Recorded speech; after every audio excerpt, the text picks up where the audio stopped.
आप सभी को मेरा प्यार भरा नमस्कार दोस्तों, और मैं स्वागत करता हूं आपका अपने इस चैनल के माध्यम से।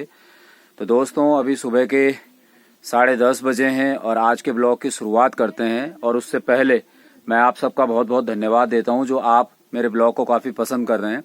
काफ़ी दोस्तों ने कमेंट करके बताया कि एक बार फिर से आप हमें दिखाएं कि अखरोट का पेड़ कौन सी हाइट पे होता है और कितना बड़ा होता है, क्योंकि प्लेन्स में रहने वाले काफ़ी दोस्त नहीं जानते हैं कि अखरोट का पेड़ कैसा है और कहाँ उगता है। तो आज उन्होंने फिर से अपनी इच्छा जताई कि एक बार मैं दोबारा एक ब्लॉग बनाऊं उस पर। तो दोस्तों चलिए, आपकी ही फरमाइश पे मैं आज का एक और ब्लॉग बनाने वाला हूं। और उन्होंने ये भी कहा है कि अखरोट के जो और बेनिफिट्स हैं वो भी हमें बताएं। तो चलिए आज दोस्तों उसी विषय पे एक ब्लॉग बनाते हैं और चलते हैं अपने इसी कंटेंट की तरफ। तो दोस्तों, जैसे कि आप ये देख रहे हो, सबसे पहले तो ये अखरोट की पत्तियां होती हैं।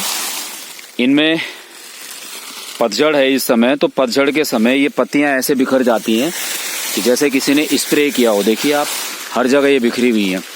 और जो पेड़ होता है दोस्तों, वो ये होता है अखरोट का, विशालकाय पेड़, जो आम तौर पर 50 से 60 फीट लंबा भी होता है। ऊंचाई जो होती है इसकी 50 से 60 फीट भी हो जाती है, और कम से कम ये 10-12 फीट ऊंचा होता है जब ये फल देने लगता है। तो जड़ें इसकी दिखाते हैं आपको, ये कुछ इस तरीके की होती है जड़ें। और ये है, ये इसका जो तना है, इसका अगर डायमीटर की बात करें तो ये डायमीटर इसका लगभग 1 मीटर होगा। 1 मीटर का फैलाव होता है इसमें।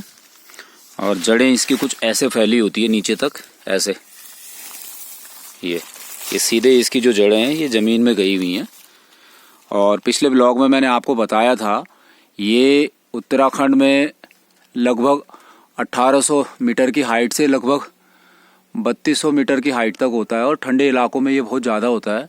गर्म इलाकों में इसका जो क्लाइमेटिक कंडीशन है वो सूटेबल नहीं होती है। तो दोस्तों, नवंबर महीने से फरवरी महीने के बीच इसमें लगभग पूरा पतझड़ होता है।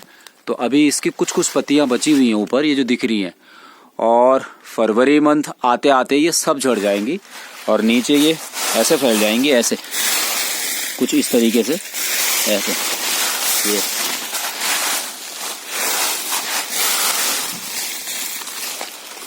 और इसकी पत्तियां जो होती हैं दोस्तों, ये हीट एमिट करती हैं। तो पहाड़ों में इसको बिछावन के काम में लाते हैं। जो हमारे पशु होते हैं गौशाला में बंधे हुए, उनके नीचे ऐसे बिछाया जाता है इसे। इसके ऊपर अगर हम लोग भी पालती मार के बैठ जाएं ऐसे, तो ये काफ़ी गर्म होता है। अगर आप कभी आएंगे पहाड़ों में तो आपको ज़रूर दिखाएंगे। साथ ही साथ दोस्तों, जो अंतिम समय होता है इसके पतझड़ का, उस समय काफ़ी फ्रूट्स गिरे होते हैं इससे। अभी अगर मैं यहाँ ढूंढूंगा तो मुझे मिल जाएगा।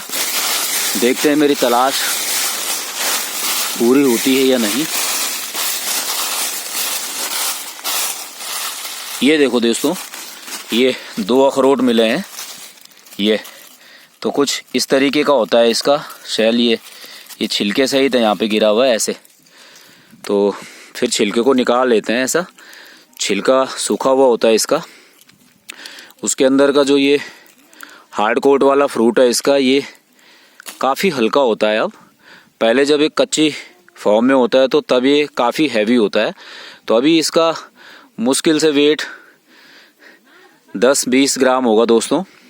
और जब एक कच्चा होता है तब ये 50 से 100 ग्राम तक भी हैवी होता है, जो बड़े बड़े अखरोट होते हैं। और एक और मिला है मुझे यहाँ पे, ये दूसरा, इसके भी छिलके यहीं पे गिरे हुए। तो ये 2 अखरोट मिल गए हमें ऐसे। तो जब दोस्तों ये हरा होता है तो इसमें काफ़ी केमिकल होता है, और उस केमिकल की वजह से हाथ भी जलने लगते हैं। तो जब कच्ची फॉर्म में इसको तोड़ा जाता है तो इसके छिलके निकालते समय सारे हाथ जल जाते हैं। तो कमेंट बॉक्स में कमेंट करके बताइएगा कि कितने दोस्तों ने ऐसा किया है पहाड़ों में जब भी उन्होंने अखरोट तोड़े हैं। उत्तराखंड, जम्मू कश्मीर और हिमाचल, ये वो राज्य हैं दोस्तों जो सबसे ज़्यादा अखरोट का उत्पादन करते हैं। और भारत में अगर मैं बात करूं तो सबसे ज़्यादा अखरोट उत्पादक राज्य हमारा जम्मू कश्मीर है। जम्मू कश्मीर के बाद हिमाचल और उत्तराखंड है दोस्तों। तो अखरोट खाने के लिए आपको इन्हीं 3 राज्यों पर निर्भर रहना होगा। पूर्वी भागों में भी दोस्तों अरुणाचल और असम में कई जगह इसके पेड़ मिलते हैं, लेकिन वहाँ पे दोस्तों उत्पादन इतना खास नहीं होता। तो कुछ दोस्तों ने पूछा था कि इसके गुणों को आप एक बार फिर से बताएं। तो इसके गुणों में दोस्तों सबसे पहला मैंने आपको बताया था अल्फा लिनोलिक एसिड होता है इसमें। तो अल्फा लिनोलिक एसिड आपने अक्सर दोस्तों जो ब्यूटी क्रीम्स हैं या जो हेल्थ डाइट्स है उसमें भी लिखा रहता है, उनके बॉक्स या डब्बों पे आप बाहर पढ़ना इंस्ट्रक्शन में लिखा रहता है, लेकिन उनमें कितना अल्फा लिनोलिक एसिड होता है दोस्तों ये तो आप सब जानते हैं। ओरिजिनलिटी तो दोस्तों सिर्फ नेचर में है, प्रकृति के गुणों में है, कंपनियां चाहे कितने भी लाख दावे कर दे। दूसरा, आपने कई ब्यूटी प्रोडक्ट पे और काफ़ी हेल्थ डाइट पे और जो जिम जाने वाले हैं उन्होंने भी देखा होगा कि प्रोटीन डाइट पे और उन बॉक्स के बाहर से बड़े बड़े अक्षरों में लिखा होता है कि इसमें ओमेगा 3 फैटी एसिड है। और आजकल तो दोस्तों कई टैबलेट्स में और मैक्सिमम टैबलेट्स में भी जो हेल्थ टैबलेट्स होती हैं उन पे भी लिखा रहता है। तो दोस्तों ओमेगा 3 फैटी एसिड अगर धरती पे कहीं होता है तो वो सिर्फ इसके अंदर होता है दोस्तों, वॉलनट में। वॉलनट ही उसका सबसे रिच सोर्स है, बाकी कोई भी कितने भी दावे करें वहाँ ये नहीं हो सकता है। तो दोस्तों मार्केट वैल्यू अगर इसकी देखें तो मार्केट में 1000-1200 रुपये किलो, 800 रुपये किलो से ये स्टार्ट हो जाता है मैक्सिमम। और हमारे उत्तराखंड के पहाड़ी लोग इसे बहुत सस्ता बेचते हैं, 200-300 रुपये किलो भी बेच देते हैं इसे। तो ओरिजिनल वही है जो हार्ड शेल वाला है, मैं एक बार फिर रिपीट करूँगा आपको। और जो भी कहते हैं कि ये कैलिफोर्निया वॉलनट है, ये कागजी वॉलनट है, तो वो सब ग्राफ्टिंग वाली वैरायटी होती है दोस्तों, वो इतनी स्वादिष्ट भी नहीं होती। कभी आप लोग आइए पहाड़ तो आपको इसका स्वाद चखने को मिलेगा। इसके अलावा दोस्तों इसमें मैग्नीशियम और कैल्शियम बहुत रिच होता है। हाई फाइबर डाइट होने के नाते ये हमारी गट के लिए बहुत हेल्दी होता है। कई दोस्तों को कोलिक अल्सराइटिस हो जाता है और कोलिक अल्सराइटिस में उनकी काफ़ी सर्जरी हुई होती है और उसके बाद भी मेडिसिन चलती हैं, तो उनकी गट के लिए भी दोस्तों ये बहुत बेनिफिशियल होता है, क्योंकि इसका जो प्रोटीन कंटेंट होता है वो एक तरह से वुंड हीलर होता है। तो जो पेट के अंदर के घाव होते हैं जिन्हें हम अल्सर कहते हैं, आंतों के घाव को, उनको भरने का काम भी दोस्तों ये करता है, इसीलिए इसकी महत्ता बहुत ज़्यादा है। तो दोस्तों मैं आप सबसे यही कहूँगा कि आप सर्दियों में इसको अपनी डाइट में इंक्लूड करें, और अगर रोज़ नहीं खा सकते हैं तो कम से कम हफ्ते में यानी एक वीक में एक वॉलनट ज़रूर खाएं, ताकि आपके ये सारे जितने न्यूट्रिएंट्स हैं ये आपकी बॉडी को मिलें।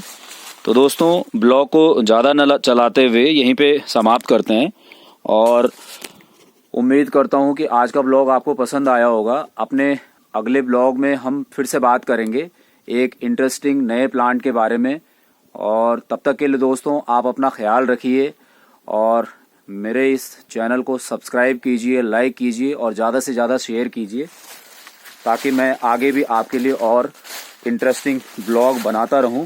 तो दोस्तों तब तक के लिए थैंक्स।